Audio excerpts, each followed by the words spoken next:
and welcome to another roundup of accounting news on MyCPE One. My name is Jason Dynison. I'm an enrolled agent, and you can hear me here at MyCPE One on a lot of different things. I do these MyCPE One Insight videos periodically and teach dozens of courses that you can find in the archives. I also teach the enrolled agent exam review here at MyCPE One. I've been a practicing accountant since 2009, and I've been teaching in various formats since 2012. So let's get started with this news roundup.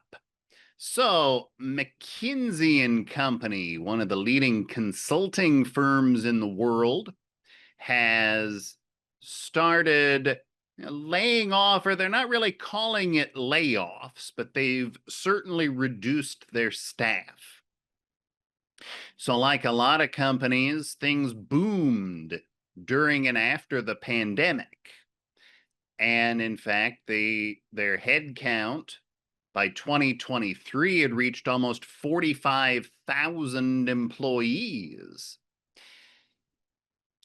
But things have changed now as time has gone on, and their head count has fallen to 40,000. So they've lost 5,000 employees off of their peak.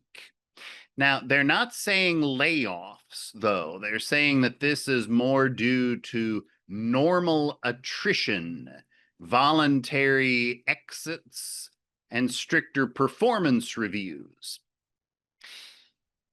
But some of the numbers show that they've also let back office roles and tech specialists go that could be due to other changes happening. And one of those changes is artificial intelligence. McKinsey has a proprietary AI platform called Lily, which is trained on all of McKinsey's internal knowledge, which is literally a century's worth of information. And at last report, 72% of McKinsey's staff was using Lily. So artificial intelligence for McKinsey is changing the game. It's changing the game really for all of us. Even people like me, I certainly am not a multi-billion-dollar endeavor, but I use artificial intelligence, and I don't know if I could assign a percentage to it, but I can tell you that some things that used to take me 45 minutes now take 5 or 10 minutes, thanks to AI. Other news, KPMG has been fined £690,000.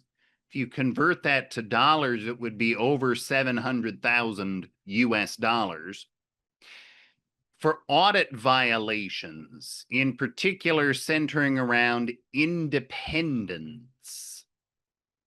So KPMG UK has been fined £690,625, which is down from the original 1.25 million fine, but still quite a big chunk of change. Even for a big firm like KPMG, that still hurts a little bit.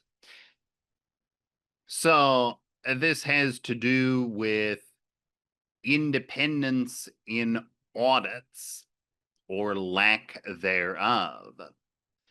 And so, the regulators said that the actual audit work that was done was not problematic. Sometimes it is with some of these cases, but this particular audit was not. But there was a perception of bias, a lack of independence, according to the audit regulators in the UK. Now, KPMG did cooperate with this investigation, which resulted in the fine being reduced by about 45% from the original amount that was over £1.2 million. But this definitely shows the takeaway here, even if you're a much smaller firm, is watching independence, especially when you're doing things like audits and reviews, where independence can come into play. This is some tax news out of Australia. It's called a super tax plan. And so this is a tax on earnings above $3 million. And it basically doubles the tax and would affect about 80,000 people in the country of Australia. Now, one of the things that's been brought up as a potential issue here is if the $3 million is not indexed for inflation, that's going to become a problem for people who are retiring as years go on and they've got their retirement accounts and they start taking withdrawals from those retirement accounts. You could get hit by this. And the article doesn't indicate whether that 3 million is indexed for inflation or not. Some people have said that this should be an even more aggressive tax, dropping 3 million down to 2 million and increasing the tax rate even more. How to be a next gen firm instead of playing it safe. This is another artificial intelligence story. Accounting, audit, advisory, tax firms, things are changing fast for all of us. The traditional way of doing things doesn't work as well as it used to, even for people like me who mainly just do a tax practice. It's harder to do things the old way. It's less effective to do things the old way. So pressure is up and patience is down. Clients want more. They want more for the fee that they're paying. And in fact, I encounter people, even with just preparing tax returns, they're willing to pay more as long as you give them more. And so that means all of us, regardless of what service you're offering, you could be a little old solo practitioner who prepares tax returns. You could be a medium-sized CPA firm or a gigantic firm. Maybe you do consulting work. Whatever you do, your clients are going to want more. That's a fact.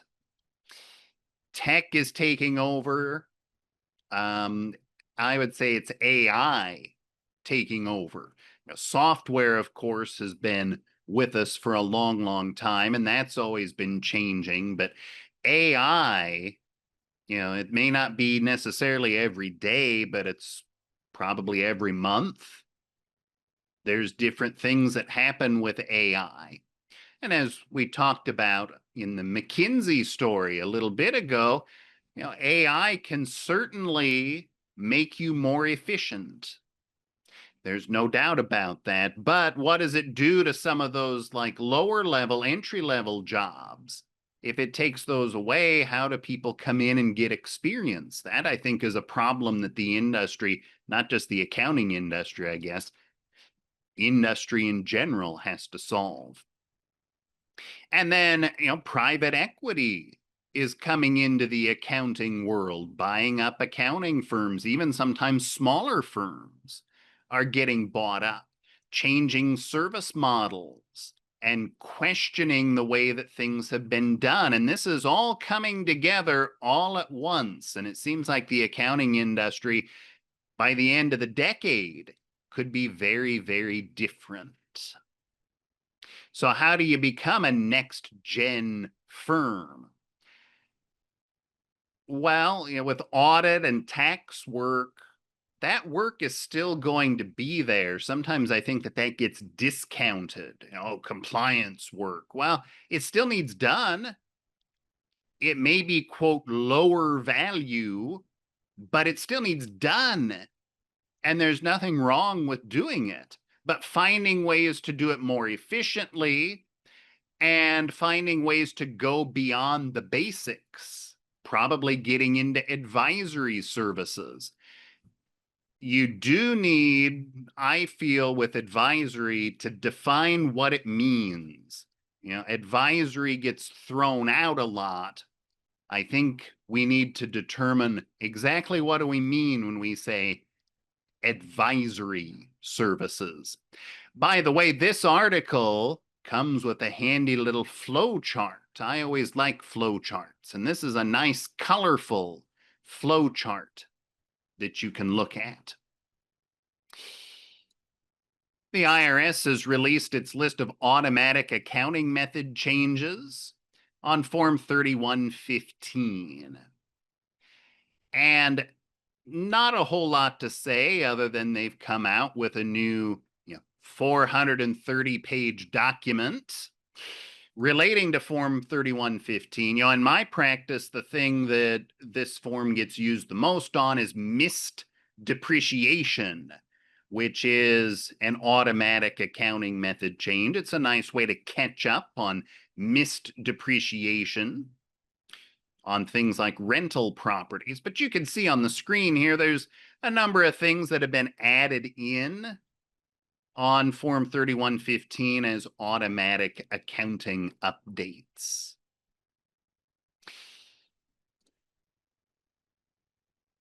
At this company called Santucci's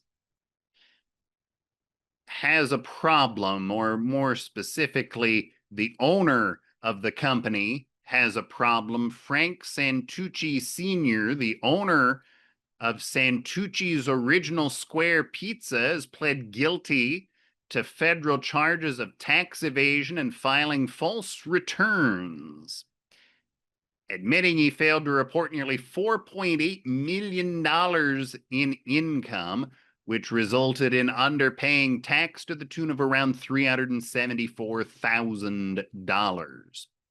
This is a well-known pizza chain in the Philadelphia area. So for a long, long time, this company ran on a cash basis. They didn't accept credit cards. So if you've ever worked with cash-intensive businesses or even just talked to cash-intensive businesses, I don't know if your experience is like mine, but when people find out what I do for a living, they tend to like to tell me sometimes about the things that they get up to on their tax returns. And, the cash-intensive business, oh, hey, I'll just put the cash in my pocket and then decide how much of that I want to put on my tax return. That happens. Well, that's some of what this company did. Now, there also was 2 sets of books, which is another problem. The official income and everything that they quietly tracked based on their real cash intake, and then a set of books that they gave to their accountants who filed tax returns, not knowing that there was information missing. Now, that got harder to do as we get into more of a digital age. In 2017, the company implemented a digital ordering system. But this was 2015 to 2018 that the IRS was poking around on. So there were still years of cash only that were involved in this. I think he owned a bar or a restaurant. I don't know. He owned a business that dealt with cash. He wasn't a client. But like I say, people find out what you do and they start saying things. And he was like, well, the IRS really only cares if you're showing a loss. They don't like that. So I always just report enough cash to break even or maybe show a small profit. I don't report all of my cash, except that one time I was trying to get a loan from the bank and I needed to show more profit. So that one year I reported more of my cash so I could show the bank a profit. That, to be clear, that was not a client who told me. I was just some guy talking to me at random one time. I don't even know who he was. But, this happens a lot. And when you get busted by the IRS, you got problems. And not just having to pay, in this guy's case, $374,000 of back taxes, but he could go to prison. He's facing a 16-year prison sentence and $1 million in fines. And then to close on, I guess, maybe a lighter note, it's a similar vein, but Miley Cyrus has admitted that when she was having a substance abuse problem, she would hide, or not hide, but she would take deductions for her drug expenses by basically hiding them as like clothing expense. So, and this was a lot of money that she was deducting. So she's interviewed this admitted to this on a few different interviews and podcasts. The drugs were the biggest cost, and to hide them from my accountant, we called them vintage clothes. Now, Miley Cyrus has been sober since 2019. So this is stuff that happened probably long ago enough to where, maybe the statute of limitations, I suppose, has passed on some of these things. But things happen. That's for sure. Out there in the real world, the things that clients get up to. Well, that'll do it for these MyCPE insights for this time around, but we'll be back again in 2 or 3 weeks with another update. I'm Jason Dynason. Thanks so much for joining us and have a great day.